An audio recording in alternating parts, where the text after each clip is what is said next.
मित्रों नमस्कार, नारायण एकेडमी में स्वागत है। आइए आज हम लोग भारत की मिट्टियाँ ज्योग्राफी का टॉपिक है और इन्वायरमेंट का टॉपिक है, इन्वायरमेंटल स्टडीज़। इन्वायरमेंटल स्टडीज़ और ज्योग्राफी में लगभग सेम सिलेबस दिया है। सॉइल्स यानी भारत की मिट्टी का, मिट्टी को मृदा कहें या सॉइल कहें, सब एक ही बात है। इसमें जो इम्पोर्टेंट चीज़ें हैं वो ये है कि ये मिट्टी किस क्षेत्र में पाई जाती है भारत के, या इसमें कौन से खनिज लवण खनिज पदार्थ की कमी है, या यूँ कहें कि इसमें किस चीज़ की अधिकता है, ये इसमें इम्पोर्टेंट है। और किसी एग्ज़ाम के सिलेबस में ये टॉपिक मेंशन है, भारत की मिट्टियाँ या मृदा, तो उस एग्ज़ाम के लिए ये इम्पोर्टेंट टॉपिक है। तो सबसे पहले बात ये कि मिट्टी या मृदा क्या होती है। मिट्टी या मृदा क्या होती है, इसके लिए पहले खुद एक बार 30-40 सेकंड सोच लें कि मृदा या मिट्टी क्या है, और उसके बाद में देखें इसको। तो मृदा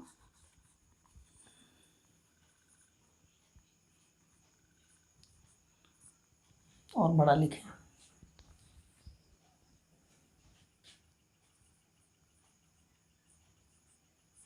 सैल, मलबा या जैव सामग्री, इनका मिश्रण है। मृदा, सैल, मलबा या जैव सामग्री का मिश्रण ही क्या है, मृदा। ये पृथ्वी की ऊपरी सतह, पृथ्वी की ऊपरी सतह पर विकसित होती है, और इसमें जो हमारे पेड़ पौधे हैं, इसमें ही ग्रो करते हैं, यानी इसमें ही बढ़ते हैं या इसमें ही वृद्धि करते हैं। अब है कि मृदा में जो कैटेगरी किया गया है, यानी इसका वर्गीकरण किया गया है,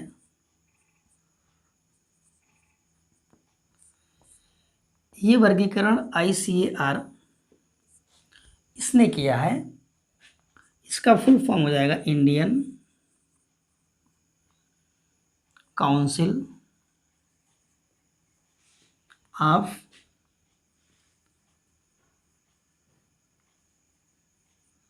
एग्रीकल्चर रिसर्च। हिंदी में कहें तो भारतीय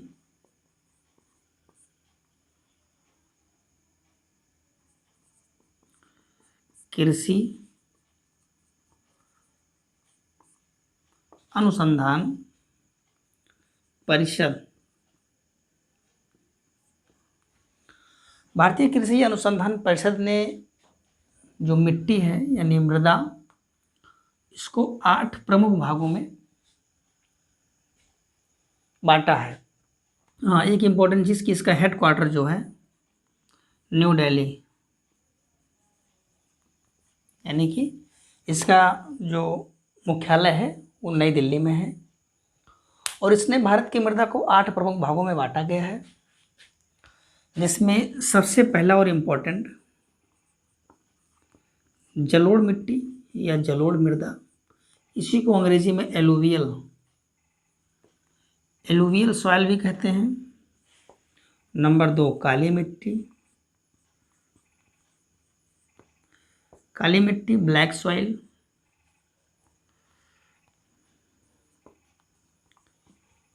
लाल या पीली, या लाल और पीली कर लो,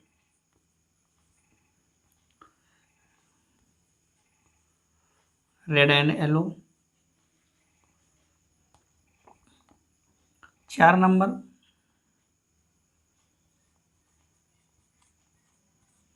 पर्वतीय, 5 मरुस्थलीय,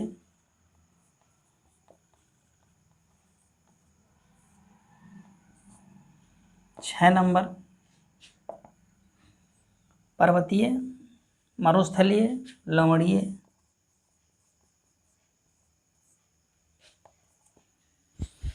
7 नंबर लैटेराइट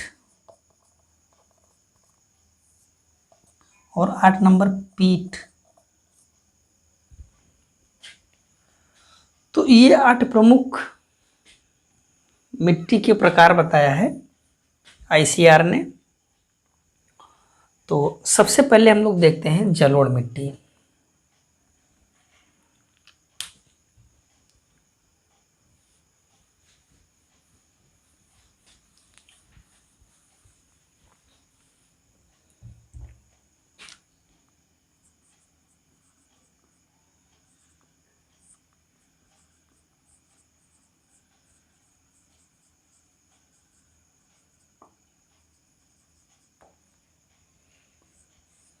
जलोढ़ मिट्टी जो है, इसमें जो इम्पोर्टेंट चीज़ है एग्ज़ाम के लिए, सबसे पहली बात तो ये कि ये भारत में सबसे अधिक है, लगभग 22% क्षेत्रफल पर जलोढ़ मिट्टी है। दूसरी बात कि यह उत्तरी विशाल मैदान में या उत्तर के विशाल मैदान में फैला है।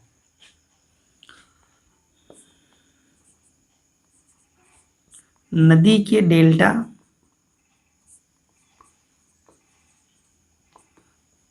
प्रदेश में या कहें तटीय क्षेत्र में या तटवर्ती क्षेत्र में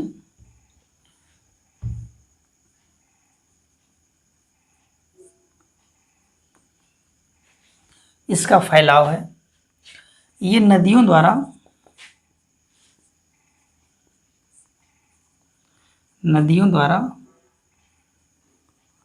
लाए गए सेडिमेंट से बनते हैं। और इसमें जो टाइप इसके दिए गए बेसिकली 2 तरीके के दिए गए हैं जलोढ़ मिट्टी के। नंबर 1 खादर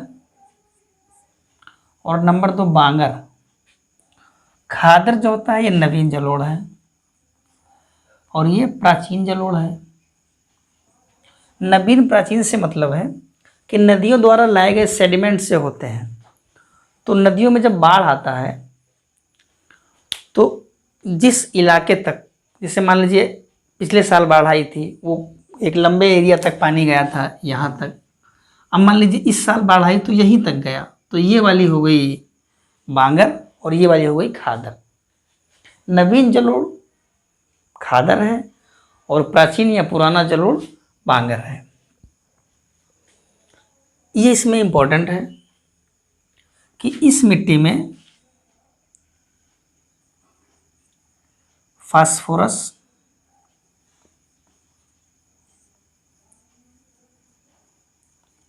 ह्यूमस और नाइट्रोजन की कमी होती है। फास्फोरस, ह्यूमस, नाइट्रोजन की कमी होती है, लेकिन चूना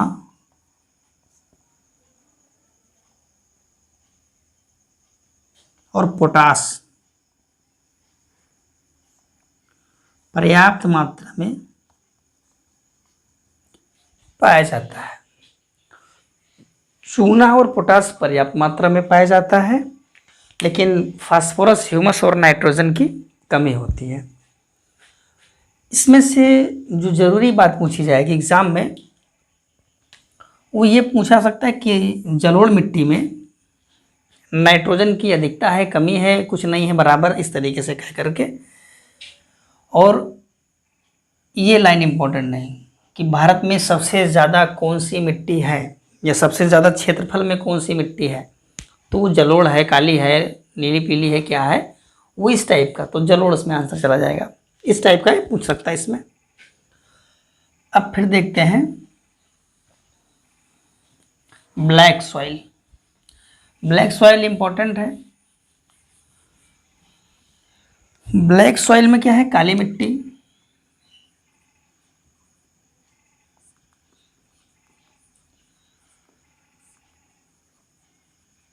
तो लिखा है ब्लैक सॉइल।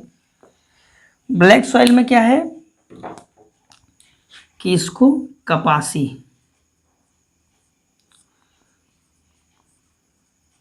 कपासी मिट्टी या रेगुर मिट्टी भी कहा जाता है। दूसरी बात, इसको कपासी कहते थे, कपास की खेती के लिए मेन है, कपास की खेती इसमें। और इसका जो फैलाव है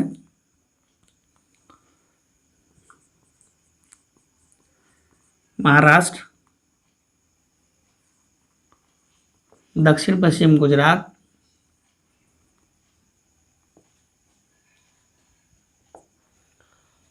पश्चिमी मध्य प्रदेश, उत्तरी कर्नाटक, उत्तरी आंध्र प्रदेश,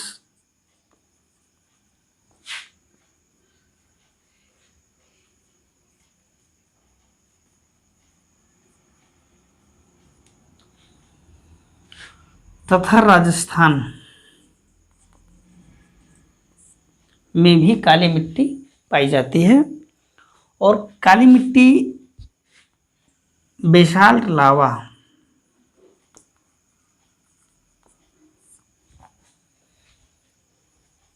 बेसाल्ट लावा के पदार्थों के विखंडन से बना होता है। इनके विखंडन से ये बना होता है। और इसका रंग जो काला है,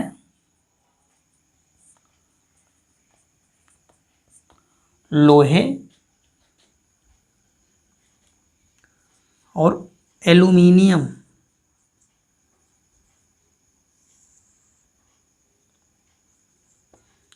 के tetani ferrous, tetani ferrous magnetite यौगिक की उपस्थिति, मैग्नेटाइट यौगिक की उपस्थिति के कारण इसका रंग काला होता है।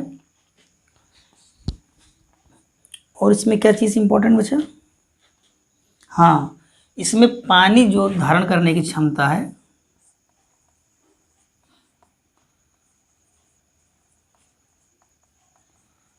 अधिक है।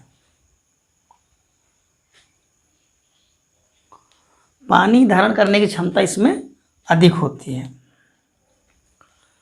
और ये जब सूख जाता है तो इसमें दरार नुमा स्ट्रक्चर बन जाता है। अगर ये सब वो है मिट्टी है तो इसमें एक दरार नुमा इसे स्ट्रक्चर बने, सूखेगा तब, है ना। इसमें लोहा,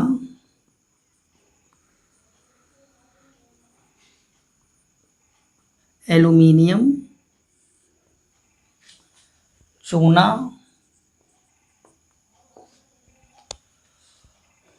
आदि की प्रचुर मात्रा होती है, परंतु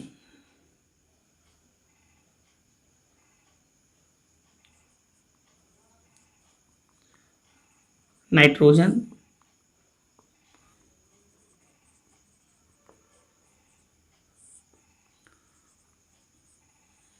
जैविक पदार्थ आदि की कमी होती है। ये चीज़ें इंपॉर्टेंट है काली मिट्टी के लिए। फिर आता है लाल।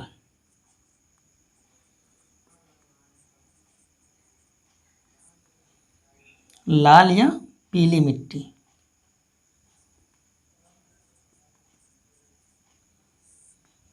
इसमें क्या है कि ये मिट्टी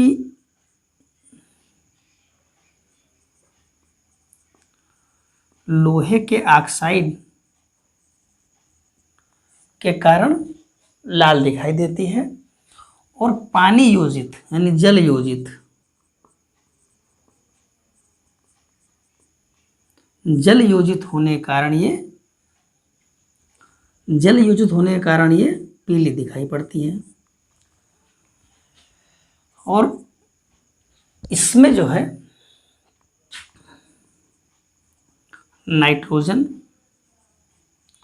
फास्फोरस और ह्यूमस की कमी होती है। ठीक। और ये मुख्य रूप से तमिलनाडु,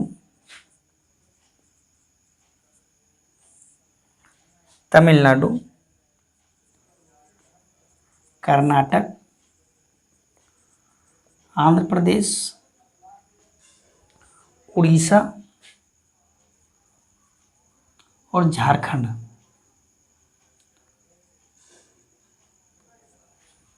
आदि प्रदेशों में मिट्टी पाई जाती है। और इसकी उर्वरा शक्ति इतनी अच्छी नहीं होती है। ये मोटे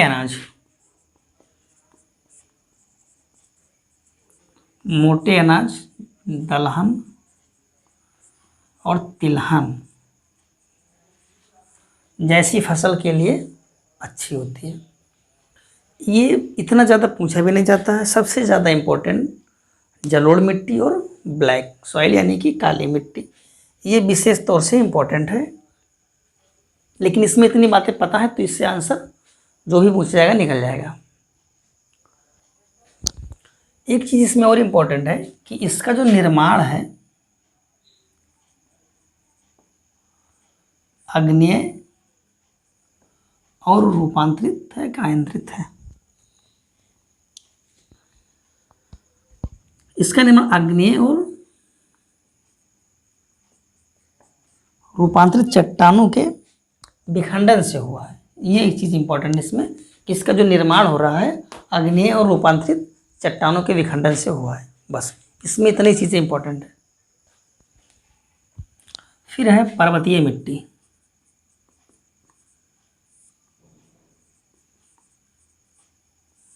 पर्वतीय मिट्टी का मतलब है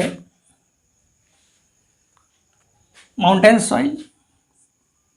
तो इसको ये बताने की ज़रूरत नहीं कहाँ पाए जाते हैं, यानी पहाड़ी क्षेत्रों में पाए जाते हैं ये। और इनकी जो लेयर होती है यानी परत पतली होती है। ये मृदा अपरदन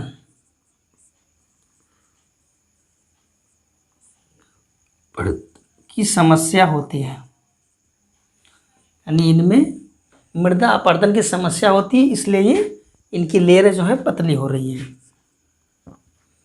इनमें ह्यूमस की मात्रा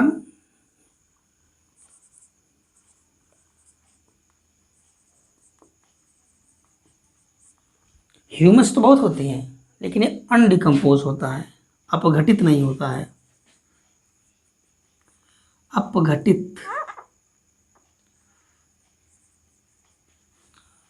अपघटित नहीं होता है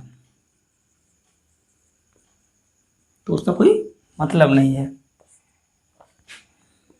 इसमें फास्फोरस,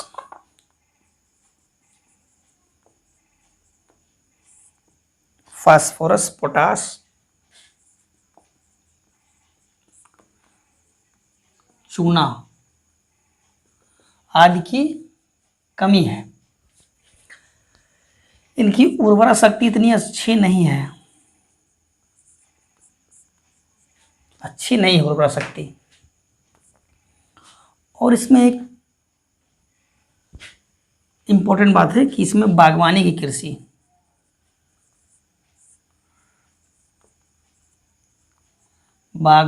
की कृषि की जाती है या होती है।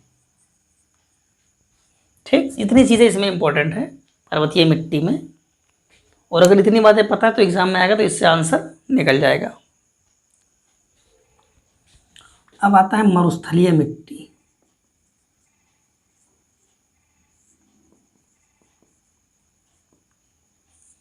मरुस्थलीय मिट्टी विशेष तौर से अगर देखें तो ये बलुई मिट्टी है। ठीक, ये बलुई मिट्टी है और इसमें जो है फास्फोरस की मात्रा अच्छी होती है, परंतु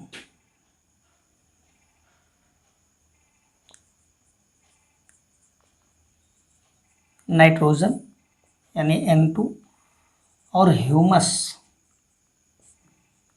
की मात्रा कम होती है।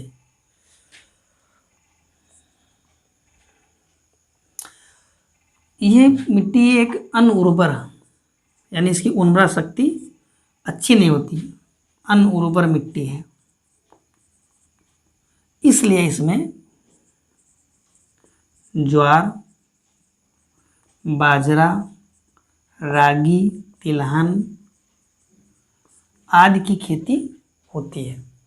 ठीक, ये एक बलुई मिट्टी है, इसमें फास्फोरस की प्रचुर मात्रा होती है, नाइट्रोजन और ह्यूमस कम होता है, इसलिए यह मिट्टी अनउर्वर है और इसमें ज्वार, बाजरा, रागी और तिलहन की खेती की जाती है।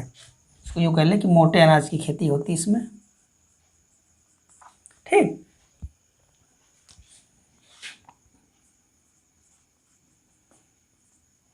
लवणीय एवं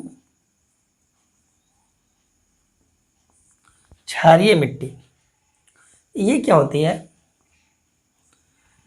कि इस मिट्टी में यह जो इसका निर्माण होता है बेसिकली समुद्र तट का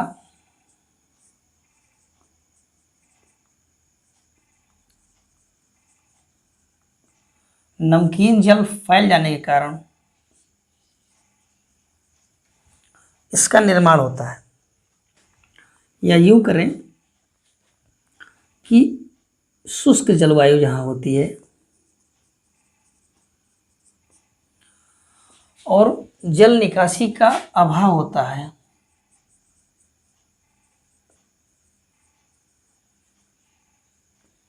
जल निकासी का अभाव होता है, तो कैपिलरी एक्शन,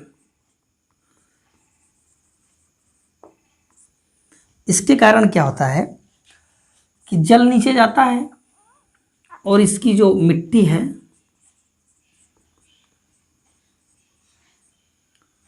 लवणीय प्रकृति की या प्रवृत्ति की हो जाती है, जिसके कारण इस मिट्टी को रेह, कल्लर या ऊसर आदि नाम से जानते हैं। ठीक, और इस मिट्टी में नाइट्रोजन,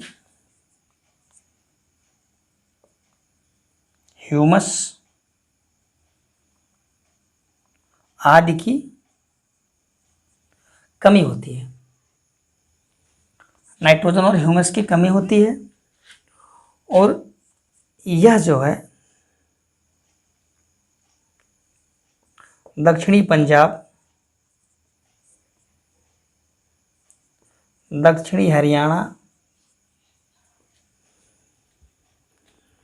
पश्चिमी राजस्थान, केरल तट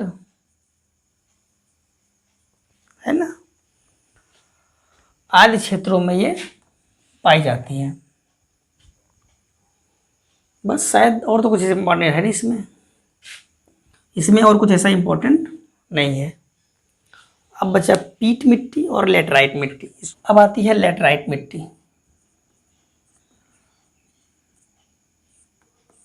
लेटराइट मिट्टी में क्या है कि ये मिट्टी वहाँ ग्रो हो रही है, वहाँ मिल रही है जहाँ पर 200 सेंटीमीटर से अधिक बारिश हो रही है। 200 सेंटीमीटर से अधिक बारिश वाले क्षेत्रों में लेटराइट मिट्टी मिलती है। इसमें चूना,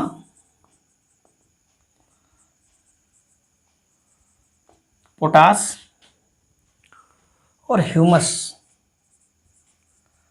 की कमी होती है। ठीक, और चूना की कमी होने के कारण यह मिट्टी अम्लीय होती है, ठीक। और इसका जो प्रमुख तौर पर विस्तार है सबसे ज़्यादा केरल राज्य में। अब लास्ट में बच रहा है पीट या जैविक मिट्टी। पीट या जैविक मिट्टी में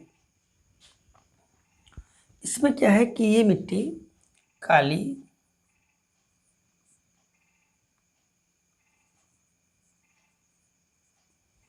अम्लीय तथा भारी होती है।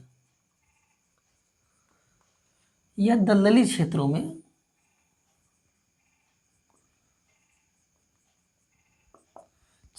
पाई जाती है। इसका विस्तार मुख्य रूप से केरल,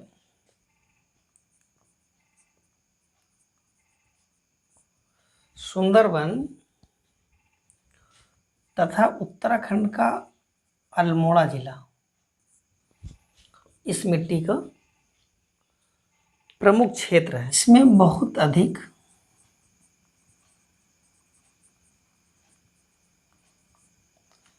जैविक पदार्थ जमा हो जाने के कारण यह मिट्टी बनती है। इसमें कुछ विशेष चीज़ें नहीं पूछा जाता, थोड़ा सा एरिया पता होना चाहिए। दलदली क्षेत्र में बनती है, ये काली, अम्ली और भारी होती है।